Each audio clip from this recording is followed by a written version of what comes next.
Hi guys, स्वागत है आपका मेरे यूट्यूब चैनल पर। गाइज, जैसा कि आपको पता ही है, हम लोग सीटेट, बीटेट और यूपीटेट की तैयारी कर रहे हैं, जिसमें सबसे पहले चाइल्ड डेवलपमेंट एंड पेडागोजी से संबंधित 50 मोस्ट इम्पोर्टेंट क्वेश्चन जो हैं वो आज मेरे वीडियो में है। ये वीडियो का पार्ट 3 है और मेरा दावा है कि सीरीज के जितने भी वीडियो देखते हैं अगर आप लोग अच्छे से, तो आपका ज़रूर ही एग्ज़ाम निकल जाएगा, यानी आप एग्ज़ाम को अच्छे से पास कर जाएंगे। ठीक है, तो चलिए शुरू करते हैं आज का वीडियो।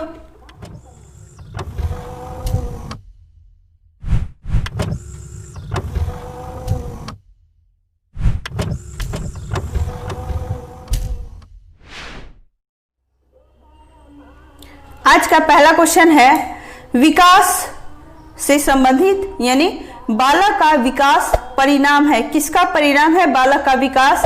ऑप्शन है वंशानुक्रम का, वातावरण का, या फिर वंशानुक्रम तथा वातावरण की अंतःक्रिया का, या आर्थिक कारणों का। तो आंसर हो जाएगा इसका ऑप्शन नंबर सी, यानी वंशानुक्रम तथा वातावरण की अंतः प्रक्रिया का बालक का जो विकास है यह उसका परिणाम है। अगला क्वेश्चन है विकास कभी न समाप्त होने वाली प्रक्रिया है, यह विचार किससे संबंधित है? यानी किस सिद्धांत से यह सिद्ध होता है कि बालक का जो विकास है वह कभी भी समाप्त नहीं होने वाली प्रक्रिया है? ऑप्शन है एकीकरण का सिद्धांत, अंतःक्रिया का सिद्धांत, अंतः संबंध का सिद्धांत, या फिर निरंतरता का सिद्धांत। तो ये जो विचार है यह निरंतरता के सिद्धांत से संबंधित है। ऑप्शन नंबर डी हो जाएगा इस क्वेश्चन का आंसर। अगला क्वेश्चन है व्यक्तिगत शिक्षार्थी एक दूसरे से डैश में भिन्न होते हैं। किस चीज में भिन्न होते हैं? ऑप्शन है वृद्धि एवं विकास के सिद्धांतों से, या फिर विकास की दर से, या विकास क्रम से, या विकास की सामान्य दक्षता से। तो व्यक्तिगत शिक्षार्थी जो होते हैं वो एक दूसरे से विकास की दर से भिन्न होते हैं, यानी विकास की दर के अनुसार या उसमें कह सकते हैं भिन्न होते हैं, अलग अलग होते हैं। आंसर हो जाएगा ऑप्शन नंबर बी। अगला क्वेश्चन है लॉरेंस कोहलबर्ग विकास के क्षेत्र में शोध के लिए जाने जाते हैं, यानी विकास के किस क्षेत्र में शोध के लिए जाने जाते हैं? ऑप्शन है संज्ञानात्मक विकास, शारीरिक विकास, गामक विकास, या फिर नैतिक विकास। तो कोहलबर्ग जो हैं वो नैतिक विकास के क्षेत्र में शोध के लिए जाने जाते हैं। आंसर हो जाएगा ऑप्शन नंबर डी। अगला क्वेश्चन है मैकडूगल के अनुसार मूल प्रवृत्ति जिज्ञासा का संबंध संवेग का कौन सा है? भय, घृणा, आश्चर्य, या भूख? आंसर होगा ऑप्शन नंबर सी, यानी आश्चर्य। ठीक है, अगला क्वेश्चन है एक अध्यापक की दृष्टि में कौन सा कथन सर्वोत्तम है? ऑप्शन है प्रत्येक बच्चा सीख सकता है, या फिर कुछ बच्चे सीख सकते हैं, या अधिकतर बच्चे सीख सकते हैं, या फिर बहुत कम बच्चे सीख सकते हैं। तो एक अध्यापक की दृष्टि में सबसे सर्वोत्तम कथन होना चाहिए कि प्रत्येक बच्चा जो है वो सीख सकता है, यानी अध्यापक को प्रत्येक बच्चे के सर्वांगीण विकास पे ध्यान देना चाहिए। ठीक है, तो आंसर होगा ऑप्शन नंबर ए। अगला क्वेश्चन है मनुष्य जीवन का आरंभ मूलतः घटित होता है किसमें? 2 कोष, केवल 1 कोष, या कई कोष, या कोई कोष नहीं? तो आंसर हो जाएगा ऑप्शन नंबर बी, केवल 1 कोष, यानी मनुष्य जीवन का आरंभ जो है वह मूलतः केवल 1 कोष में ही घटित होता है। नेक्स्ट क्वेश्चन है गामक विकास से हमारा तात्पर्य मांसपेशियों के विकास से तथा पैरों के उचित प्रयोग से है। तो यहाँ पे आंसर क्या हो जाएगा? मस्तिष्क और आत्मा ऑप्शन में है, अधिगम और शिक्षा, या फिर प्रशिक्षण और अधिगम, और फिर शक्ति और गति। आंसर हो जाएगा ऑप्शन नंबर डी, यानी शक्ति और गति। ठीक है, अगला क्वेश्चन है डैश की अवस्था तक बालक की दृष्टि एवं श्रवण इंद्रियां पूर्ण विकसित हो चुकी होती हैं, यानी किस वर्ष की अवस्था तक बालक की दृष्टि और श्रवण इंद्रिया जो है वो पूर्ण विकसित हो चुकी हैं। ऑप्शन है 3 अथवा 4 वर्ष, या फिर 6 अथवा 7 वर्ष, या 8 अथवा 9 वर्ष, या इनमें से कोई नहीं। तो आंसर हो जाएगा ऑप्शन नंबर सी, यानी 8 अथवा 9 वर्ष की अवस्था तक बालक की दृष्टि एवं श्रवण इंद्रियां पूर्ण विकसित हो चुकी होती हैं।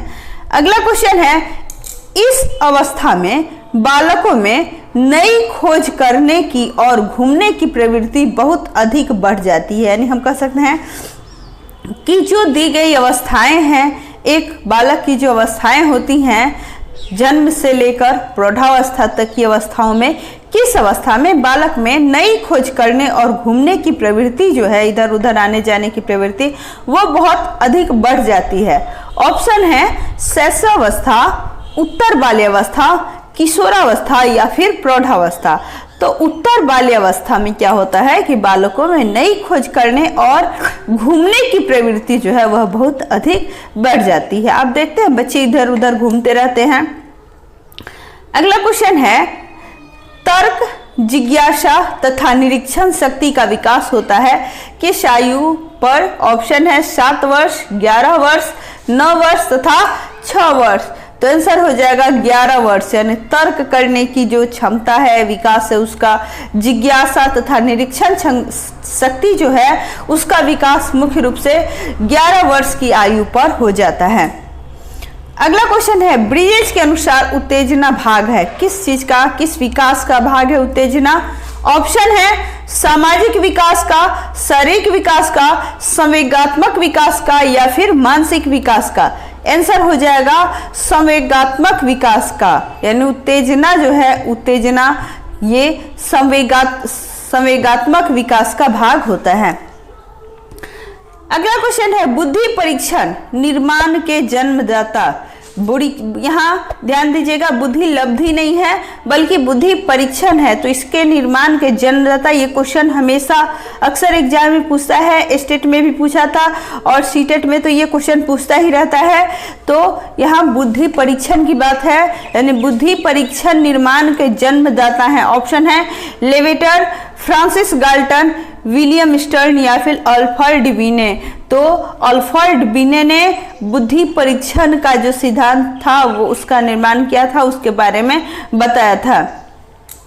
अगला क्वेश्चन है, प्रतिबिंब, अवधारणा, प्रतीक एवं संकेत, भाषा, शारीरिक क्रिया और मानसिक क्रिया अंतर्निहित है किसके अंतर्गत? अनुकूलन, प्रेरक पेशी विकास, समस्या समाधान, या फिर विचारात्मक प्रक्रिया।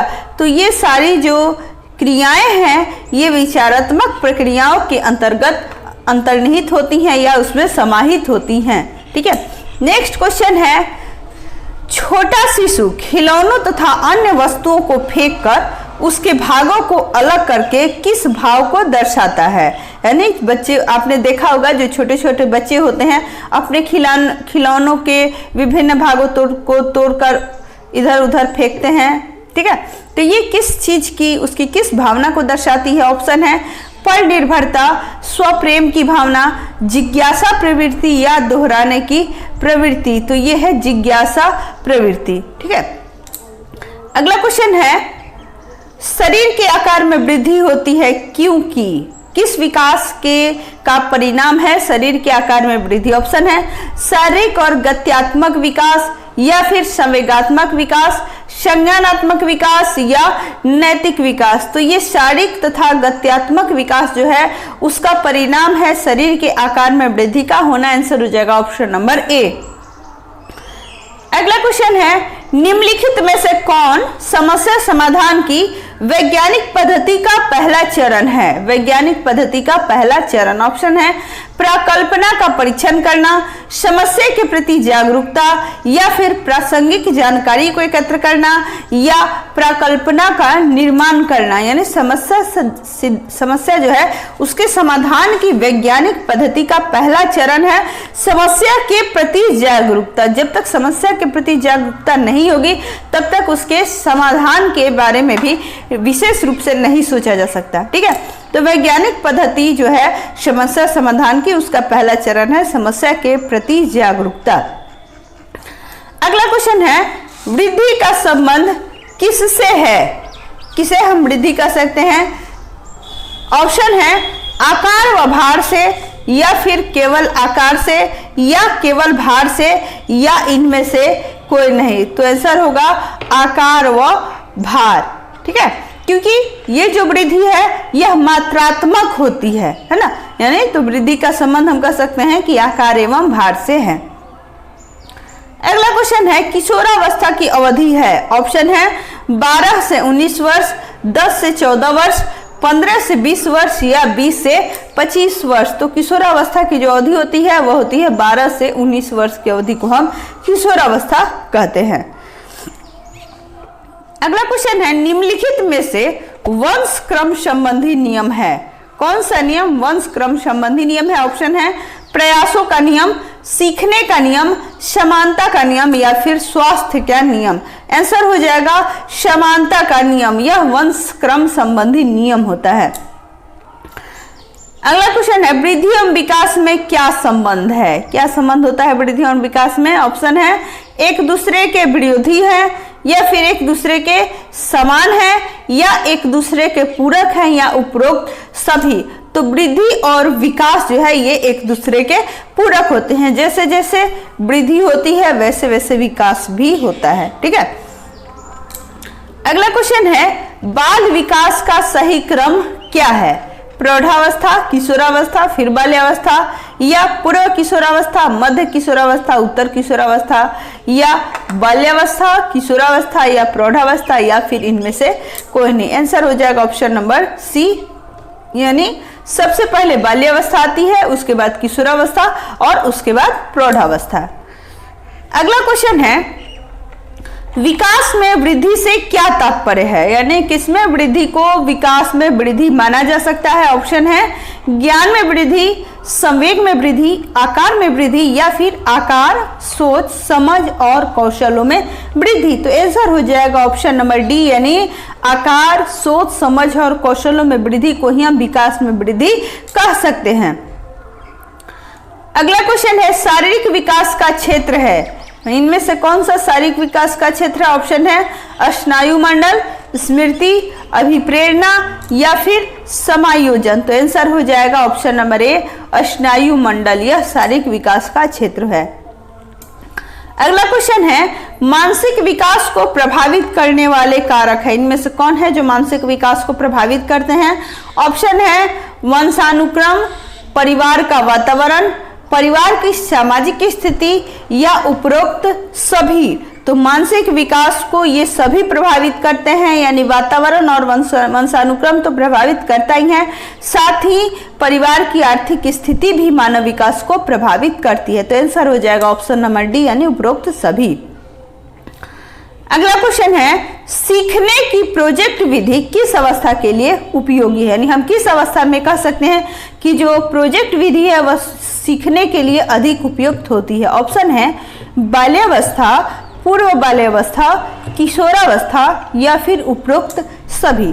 तो प्रोजेक्ट विधि जो है सीखने की वो इन सभी अवस्थाओं में उपयोगी होती है, यानी बाल्यावस्था में भी उपयोगी है, पूर्व बाल्यावस्था में भी उपयोगी है, और किशोरावस्था में भी ये सीखने की जो प्रोजेक्ट विधि है वह उपयोगी होती है।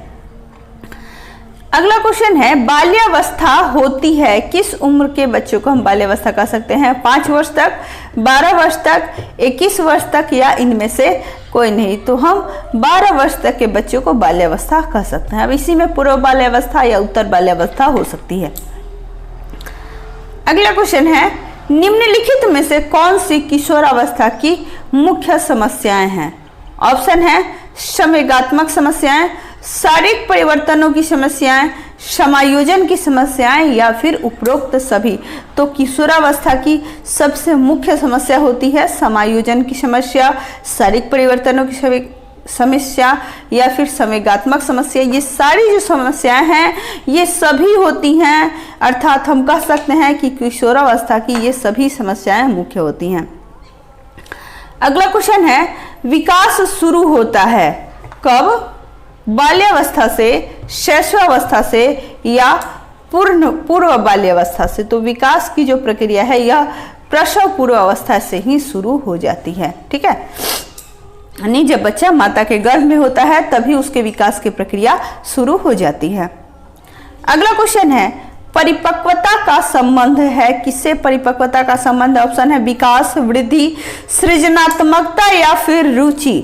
तो विकास, ये इससे परिपक्वता का घनिष्ठ संबंध होता है, यानी विकास होता है तभी परिपक्वता आती है। अगला क्वेश्चन है, वृद्धि एवं विकास का मुख्य सिद्धांत है, इनमें से कौन सा वृद्धि एवं विकास का मुख्य सिद्धांत है? ऑप्शन है तत्परता का नियम, एकता का नियम, वैयक्तिक अंतर का सिद्धांत या इनमें से सभी। तो ये होता है वैयक्तिक अंतर का सिद्धांत, वृद्धि एवं विकास का मुख्य सिद्धांत होता है। अगला क्वेश्चन है, विकास कैसा परिवर्तन है? विकास को हम कैसा परिवर्तन मानते हैं? गुणात्मक, रचनात्मक, गणनात्मक या फिर नकारात्मक? तो विकास जो है यह गुणात्मक परिवर्तन होता है। ठीक है, विकास जो है वह दिनों दिन बढ़ता जाता है, ये मात्रात्मक परिवर्तन नहीं होता। मात्रात्मक परिवर्तन हम किसे कहते हैं? जैसे लंबाई में वृद्धि, भार में वृद्धि, ये सब जो होता है उसको मात्रात्मक परिवर्तन कहते हैं, लेकिन ये विकास जो है यह गुणात्मक परिवर्तन होता है। अगला क्वेश्चन है, निम्नलिखित में से कौन सा विकास का सिद्धांत है? ऑप्शन है सभी की विकास दर समान नहीं होती है, या विकास हमेशा रेखीय प्रतीत होती है, या यह निरंतर चलने वाली प्रक्रिया नहीं है, या विकास की सभी प्रक्रियाएं अंतः संबंधित नहीं है। तो आंसर हो जाएगा ऑप्शन नंबर ए, यानी सभी का जो विकास दर है वो समान नहीं होती, ये विकास का सिद्धांत है। अगला क्वेश्चन है, किस आयु काल में मानसिक विकास अपनी उच्चतम सीमा पर पहुंच जाता है? ऑप्शन है 10 से 15 वर्ष, 10 से 20 वर्ष, 20 से 25 वर्ष या फिर 5 से 10 वर्ष। तो आंसर हो जाएगा 15 से 20 वर्ष। इस आयु काल में जो बालक है उसका मानसिक विकास अपनी उच्च सीमा पर, सबसे जो उच्च उसकी सीमा होती है, यानी उसके बाद जो विकास है उसकी गति धीमी होने लगती है। तो हम कह सकते हैं 15 से 20 वर्ष। आंसर हो जाएगा ऑप्शन नंबर बी। सॉरी, यहाँ 10 से 20 वर्ष है, लेकिन ये होना चाहिए 15 से 20 वर्ष। ठीक है, यहाँ होना चाहिए 15 से 20 वर्ष। ठीक है, अगला क्वेश्चन है, मनोविज्ञान का सामान्यतः मानव के डैश से संबंधित होता है? किससे संबंधित होता है मनोविज्ञान सामान्यतः? तो ऑप्शन है भावनाओं, विचारों, आचरण या इनमें सभी। तो आंसर हो जाएगा इनमें सभी। मनोविज्ञान सामान्यतः मानव की भावनाओं, उसके विचारों तथा उसके आचरण से भी संबंधित होता है। अगला क्वेश्चन है, शिक्षा को किसी व्यक्ति की अपनी जिंदगी डैश बनाने में सक्षम बनाने वाली होती है, यानी शिक्षा किसी व्यक्ति के जीवन में क्या बदलाव लाती है? तो ऑप्शन है बेहतर, संतोषजनक और सार्थक या फिर सभी संबंधितों के लिए महत्वपूर्ण। तो आंसर हो जाएगा सभी संबंधितों के लिए महत्वपूर्ण, यानी जो भी अपनी जिंदगी से संबंधित महत्वपूर्ण जो निर्णय है वह लेने की क्षमता आ जाती है शिक्षा के द्वारा। अगला क्वेश्चन है, शिक्षा का मुख्य उद्देश्य होता है व्यक्ति के या कि डैश का विकास करना। किसका विकास करना शिक्षा का मुख्य उद्देश्य होता है? ऑप्शन है ज्ञान, शरीर, व्यक्तित्व या बुद्धिमत्ता। तो आंसर हो जाएगा व्यक्तित्व। शिक्षा का उद्देश्य होता है व्यक्ति के व्यक्तित्व का विकास करना। अगला क्वेश्चन है, एक अच्छी उपलब्धि जांच का एक अभिलक्षण नियम में से क्या नहीं है? ऑप्शन है विधि, मान्यता, विश्वसनीयता, द्विअर्थकता या फिर वस्तुनिष्ठता। आंसर होगा द्विअर्थकता, यानी एक अच्छी उपलब्धि जांच का एक अभिलक्षण निम्नलिखित में से क्या नहीं है? तो आंसर होगा द्विअर्थकता, यानी द्विअर्थी नहीं होना चाहिए। अगला क्वेश्चन है, बच्चे का पहला शिक्षक कौन होता है? किसी भी बच्चे का पहला शिक्षक कौन होता है? ऑप्शन है उसका माहौल, शिक्षक, माता पिता या इनमें से कोई नहीं। तो बच्चे का सबसे पहला शिक्षक उसके माता पिता होते हैं, क्योंकि बच्चा जो अपने घर में सीखता है वही चीज वो अपने व्यवहार में लाता है। और बच्चा किससे सबसे पहले सीखता है? तो वो अपने माता पिता के व्यवहारों को ही सीखता है। अगला क्वेश्चन है, निम्नलिखित में से किस एक प्रोजेक्ट सहायता सामग्री नहीं मानी जाती? ऑप्शन है slide projector, overhead projector, black board projector या फिर एपीडिया स्कोप प्रोजेक्टर। तो आंसर हो जाएगा ब्लैक बोर्ड। ठीक है, इसे प्रोजेक्ट सामग्री नहीं माना जाता। अगला क्वेश्चन है, अनुसंधान से पता चलता है कि डैश की सीखने की प्रक्रिया में एक प्रबल चर है, संभवतः योग्यता से भी ज्यादा महत्वपूर्ण चर। ऑप्शन है उपेक्षा, अनभिज्ञता, अभिप्रेरणा या निरुत्साहन। तो आंसर हो जाएगा अभिप्रेरणा, क्योंकि अभिप्रेरणा को ही, मोटिवेशन को ही सबसे पहली जो है सीढ़ी मानी जाती है। ठीक है, सीखने की प्रक्रिया की सबसे पहली सीढ़ी अभिप्रेरणा है। तो आंसर हो जाएगा ऑप्शन नंबर सी यानी अभिप्रेरणा। अगला क्वेश्चन है, स्कूल पुस्तकालय डैश का एक शैक्षणिक तंत्र है। किसका शैक्षणिक तंत्र है स्कूल पुस्तकालय? ऑप्शन है अल्प मूल्य, थोड़े मूल्य, ज्यादा मूल्य नहीं या फिर विचारणीय मूल्य। आंसर हो जाएगा विचारणीय मूल्य, यानी स्कूल का जो पुस्तकालय होता है वह विचारणीय मूल्य का एक शैक्षिक तंत्र होता है। अगला क्वेश्चन है, समूह में और सहभागिता द्वारा सीखने के अभ्यासों को क्या किया जाना चाहिए? निरुत्साहित किया जाना चाहिए या अनदेखा किया जाना चाहिए या फिर प्रोत्साहित किया जाना चाहिए या इनमें से कोई नहीं। आंसर हो जाएगा ऑप्शन नंबर सी यानी प्रोत्साहित किया जाना चाहिए। समूह में और सहभागिता द्वारा सीखने के अभ्यासों को हमेशा प्रोत्साहित किया जाना चाहिए, क्योंकि बच्चे जो है वो समूह में रहकर सीखते हैं, जिससे एक दूसरे के प्रति सहयोग की भावना जो है उसका विकास होता है। अगला क्वेश्चन है, भारत सरकार ने बच्चों के लिए मुफ्त एवं अनिवार्य शिक्षा अधिकार नियम वर्ष डैश में लागू किया था। कब लागू किया था सरकार ने? यानी मुफ्त एवं अनिवार्य शिक्षा अधिकार अधिनियम, तो ये उन्होंने शुरू किया था वर्ष 2009 में, ये सरकार द्वारा शुरू की गई थी। अगला क्वेश्चन है, राष्ट्रीय पाठचर्या की रूपरेखा 2005 के अनुसार अधिगम अपने स्वभाव में डैश और डैश है। ऑप्शन है निष्क्रिय और सरल या फिर निष्क्रिय और सामाजिक या सक्रिय और सामाजिक या फिर सक्रिय और सरल। तो आंसर हो जाएगा सक्रिय और सामाजिक, यानी राष्ट्रीय पाठचर्या रूपरेखा 2005 जो है वो अधिगम अपने स्वभाव में सक्रिय और सरल होती, सामाजिक होती है, सामाजिक होती है। आंसर हो जाएगा ऑप्शन नंबर सी।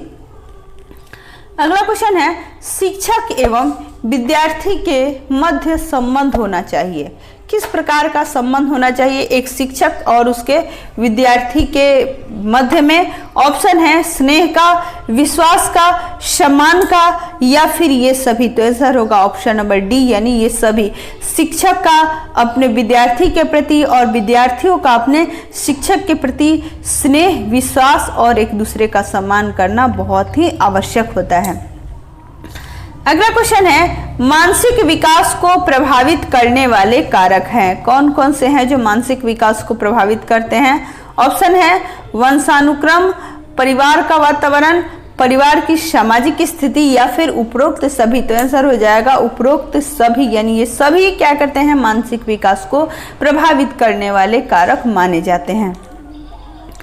अगला क्वेश्चन है, एक बच्चे की मानसिक आयु 12 वर्ष है तथा वास्तविक आयु 10 वर्ष है, तो उसकी बुद्धि लब्धि कितनी होगी? तो आंसर क्या हो जाएगा? आंसर हो जाएगा 120।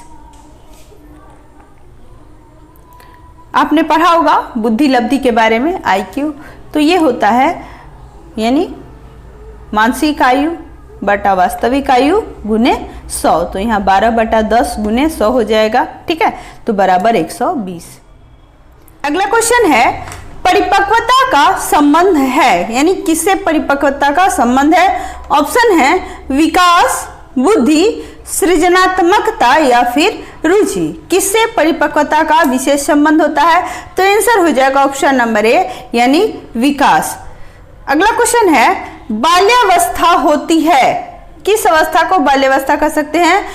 5 वर्ष तक की अवस्था को, 12 वर्ष तक की अवस्था को, 21 वर्ष तक की अवस्था को या इनमें से कोई नहीं। तो आंसर हो जाएगा 12 वर्ष तक की अवस्था जो होती है उसको हम बाल्यावस्था कहते हैं और 12 वर्ष के बाद की अवस्था को किशोरावस्था।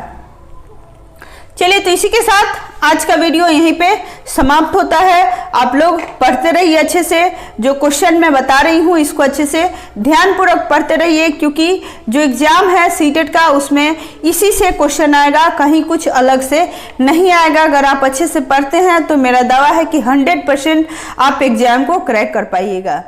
चलिए, धन्यवाद।